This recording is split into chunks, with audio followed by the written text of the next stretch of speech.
This is a story of Victoria, a tale from the distant past. An era when spring remained, an age before stone castles. A time when a girl made friends with two crimson dragons. One of them was greedy, but the other was true and brave. Both swore for eternity to protect her beauty and grace. Everywhere they went, the girl would find and take the most beautiful flower growing in that place. Then one day came when the greedy one exclaimed, "Grant me a gift, should you call yourself my friend." With honey-eyed tongue it begged the girl to braid a wreath with the flowers she had gathered, and the girl gladly agreed. With deft hands she wove a beauteous floral garland and placed it around the head of the greedy red dragon.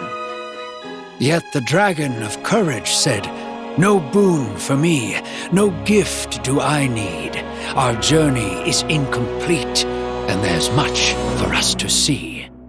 And thus it departed alone, and flew to the mountains beyond, where it created Terra, a kingdom to call its own.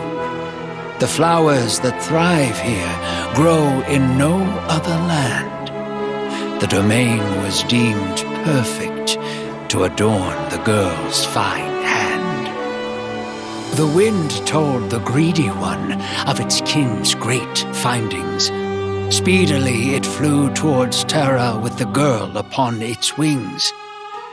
And the greedy drake was awed, dazzled by the native bloom. "Resplendent shall be our crown when we take that flower from you." The good drake was speechless as greed pressed the demand. There was nothing left of spring but the blossom of its own land.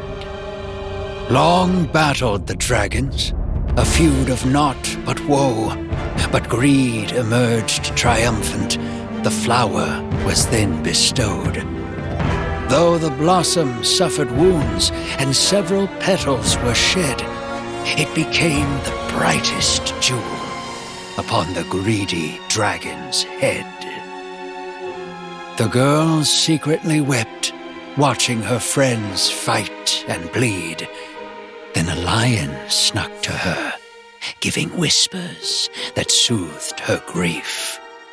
And the lion told the girl that it had a very large pride, who would swear to protect her and vow to stay by her side. So the girl forgot her sorrows and played with newfound friends, and no longer yearned for the drake who dwelt in distant lands. But the Draken War barely ended when the lion pushed its claim. It seized the girl and roared, "Put the crown upon my mane!" The good drake had not healed, but valiantly it challenged the threat. Not for the crown it fought and killed, but the oaths it swore to kept. But the pride was ready for war and spilled the dragon's blood. It drenched the fertile earth and turned it to barren mud. The people grew cold and starved now that winter has arrived. They remain cowed and silent, though a question lingered in mind. Is it gone, our crimson dragon who lives beyond the peaks? Is it gone, O virtue's guardian, the one with no greed?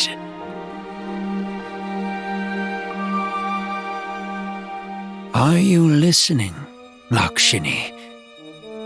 Can you and will you answer that question for us?